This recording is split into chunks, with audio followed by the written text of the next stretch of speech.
sholli ala Muhammad wa ala ali Muhammad. Wa qala Allah ta'ala bil Qur'anil Karim, a'udzu billahi samii'il 'alim minasyaitonir rajim. Bismillahirrahmanirrahim. Kullu nafsin dha'iqatul maut. Shadaqallahul 'alim. Allahu akbar, Allahu akbar, Allahu akbar, Allahu akbar, walillahil hamd. Hadirin sidang Idul Fitri rahimakumullah. Satu waktu ada sahabat yang memuji Allah. Kemudian beliau mengucapkan kata yang didengar oleh Rasulullah SAW. Kata itu adalah berupa, semoga pujiku sampai kepada mazharnya Allah. Kemudian Rasulullah bertanya kepada sahabat itu, wahai sahabatku, apa yang kau maksud dengan pujian sampai kepada mazharnya Allah? Kemudian sahabat itu, saya berkeinginan pujianku sampai kepada surganya Allah Subhanahu wa ta'ala. Lalu di dalam satu kitab yang ditulis oleh Imam Al-Ghazali, beliau menuliskan, barang siapa yang bersolawat kepada Rasulullah Muhammad SAW, dan ketika itu Musa mendengar, lalu Musa mengatakan, kenapa saya harus bersolawat kepada Sallallahu Alaihi Wasallam? Karena solawat itu akan sampai kepada surganya Allah Subhanahu Wa Taala. Kullu amrin zibalin la yutla, bahwa aktar, bahwa akdam. Barang siapa yang memulai satu pekerjaan, satu urusan yang dimulai dengan asma Allah, dengan kalimat Bismillahirrahmanirrahim, maka tidak akan terputus. Ada satu pendapat yang mengatakan terputusnya itu adalah dengan barokah. Ada juga yang mengatakan terputusnya itu adalah dengan rahmat Allah Subhanahu wa ta'ala. Allahu akbar, Allahu akbar, Allahu akbar, walillahil hamd. Ibu, bapak, hari ini kita dihadapkan dengan satu hari yang dinamakan di dalam Islam dengan Idul Fitri. Idul itu adalah kembali. Ada yu'adu, aidan. Idul itu adalah kembali. Sedangkan Fitri itu adalah fitrah. Kalau kita membaca Al-Quran, itu ada kalimat bahwa fitrallahi allati fataran nasa 'alaiha la tabdila li khalqillah. Fitrah itu sudah diciptakan oleh Allah di dalam setiap hati manusia, dan itu tidak akan pernah berubah oleh kondisi apapun. Lalu kita selalu bertanya, kenapa fitrah itu tidak bisa berubah? Para mufasir selalu menafsirkan la tabdila li khalqillah dalam pengertian fitrah di situ adalah tauhid. Jadi ketauhidan itu disimpan oleh Allah di dalam hati manusia. Tapi hati yang dimaksud di situ bukan hati dalam pengertian qalbu. Kata Imam At-Tirmizi, qalbu manusia itu sebenarnya seperti bola mata. Bahwa mata itu di dalamnya ada yang berwarna putih, di dalam warna putih itu ada yang berwarna hitam, benar. Di dalam warna hitam itu ada lagi matanya di tengah-tengahnya. Jadi hati itu seperti itu. Hati, qalbu, itu di dalam qalbu ada yang dinamakan dengan fuad. Di dalam fuad ada yang dinamakan dengan lub. Lalu di mana fitrah itu disimpan? Fitrah itu disimpan di dalam lub. Sehingga ketika manusia berbuat kemaksiatan dengan dosa yang gunung banyaknya, yang namanya fitrah ketauhidan itu tidak akan pernah berubah. Dan itu digambarkan oleh Allah Subhanahu wa ta'ala di dalam Quran, dalam perjalanan manusia yang paling busuk, yang mengatakan dirinya ana rabbukumul a'la. Dia adalah Fir'aun. Fir'aun mengaku dirinya Tuhan yang maha tinggi. Dia bisa melawan para nabi. Hebatnya Fir'aun sampai dia mendebat ingin berhadapan dengan yang namanya Tuhannya Nabi Ibrahim, Tuhannya Nabi Musa dan generasi. Walaupun dalam pengertian itu Fir'aun adalah sebuah kiasan, dan setiap zaman Fir'aun memiliki nama yang berbeda. Tapi Allah tidak memberikan nama yang pasti siapa sebenarnya Fir'aun. Gelaran ini akan terus diberikan kepada mereka yang bersanding ingin melawan kebesaran Allah Subhanahu wa Ta'ala. Dan ketika digambarkan di dalam Al-Quran kasus Fir'aun bersama Musa kemudian ditenggelamkan, Fir'aun masih mau mengatakan saya mengakui Tuhan Musa dan Harun. Itu menandakan sejahat-jahatnya manusia, seabad dosanya manusia, tapi satu waktu dia akan mengakui bahwa Tuhan itu ada. Dan itulah disimpannya lu fitrah di dalam lu, itu tidak akan terganggu dengan apapun. Kalau yang dimaksud fitrah itu tauhid dimasukkan ke dalam kolbu, kolbu itu akan menjadi hitam karena dosa-dosa yang kita lakukan. Kolbu yang dimaksud di situ akan mengganggu yang namanya fitrah. Oleh karena itu, kalau kita ingin memancarkan tauhid dalam perjalanan hidup kita, maka syarat kita tidak boleh banyak melakukan kemaksiatan. Karena satu kemaksiatan akan memasukkan titik noda hitam di dalam hati kita. Dan kemaksiatan itu akan terus berlangsung kalau sekiranya dada yang ada di dalam diri kita itu selalu menerima semua bisikan-bisikan setan. Nah, ketika itu yuwaswisu fi sudurina selalu kita terima, kemudian kita jalankan dengan amal pekerjaan kita. Semakin banyak kesalahan yang kita lakukan di dalam hidup ini, semakin hitam legam, maka ketika itu fitrah atau tauhid tidak bisa memancarkan ke semua gerak amal seseorang.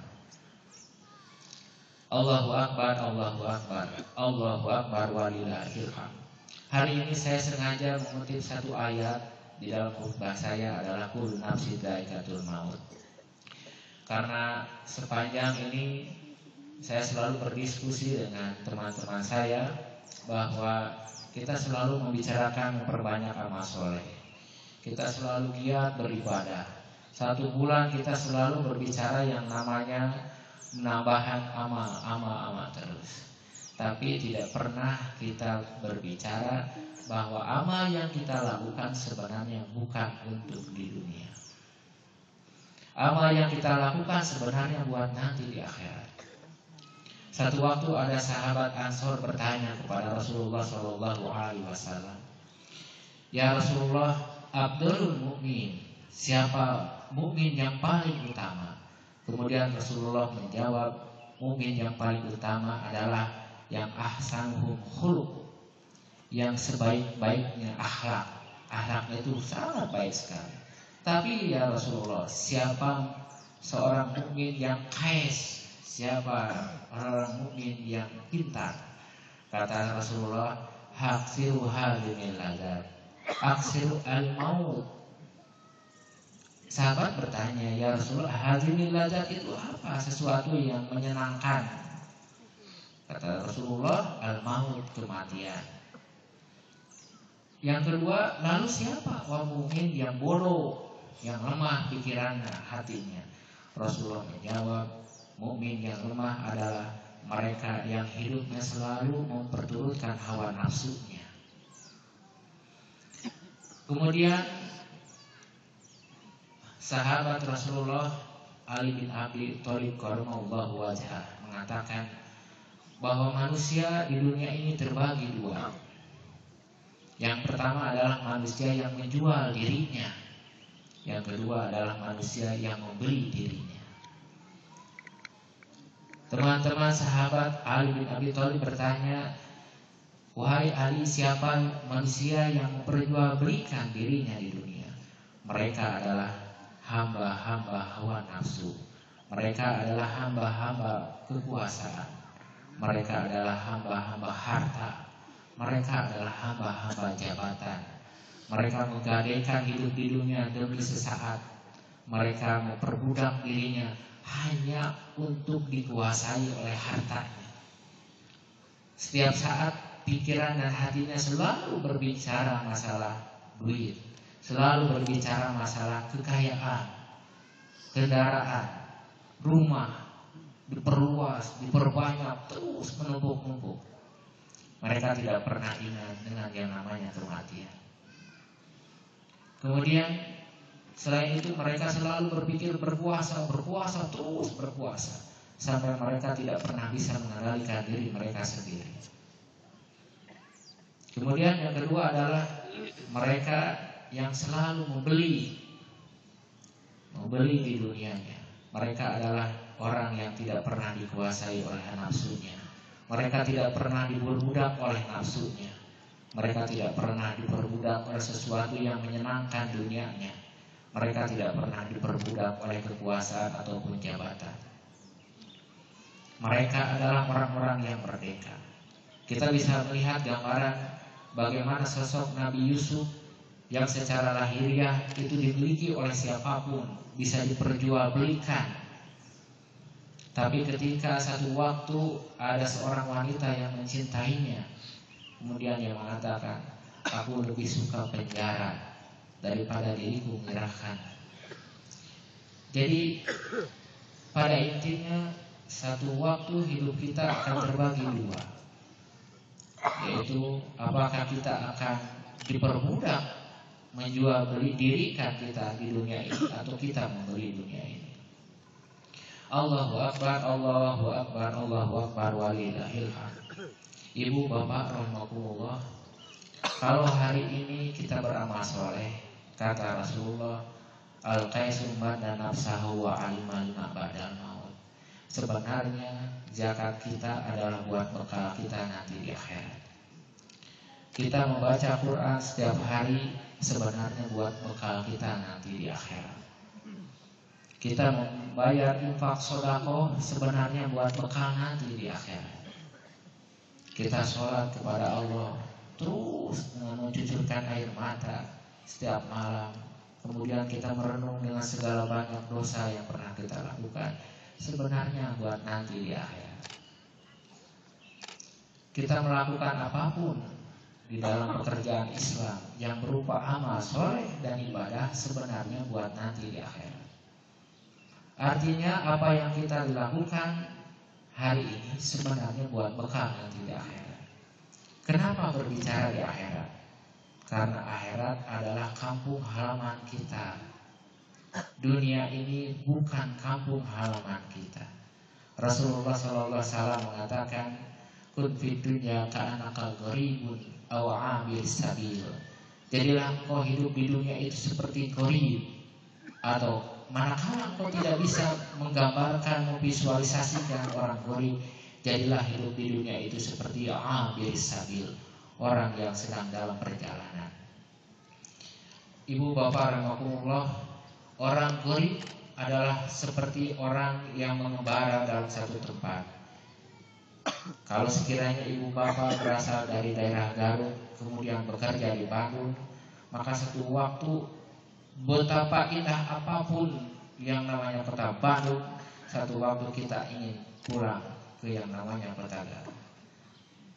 Padahal situasi, kondisi, suasana, kenyamanan dan sebagainya itu lebih indah di kota Bandung. Akan tetapi kita selalu berpikir bahwa kita akan satu waktu akan mudik, akan kembali ke kampung halaman kita. Ibu bapak, akhirat adalah sesuatu di dalam Al-Quran jelaskan khalidina fiha abada, sesuatu yang kekal selama-lamanya. Kalau sekiranya ada satu hadis yang mengatakan hidup kita melakukan satu dosa, satu kali, 1 menit, 1 detik dihitung dengan ribuan hari, sebenarnya tidak bisa terhitung di sana. Karena hitungan kita di dunia itu adalah hitungan matahari dan bulan. Di akhirat tidak ada matahari dan bulan. Kalau sekiranya kita berbuat kesalahan di dunia, kemudian kita akan disiksa nanti di akhirat, dimasukkan ke dalam neraka. Di sana kita akan merasakan la yamutu wa la yahya fiha. Kita akan hanya merasakan sakit dan pedih, tidak dihidupkan dan tidak dimatikan. Kalau hari ini kita merasa ada sesuatu yang hidup, ada sesuatu yang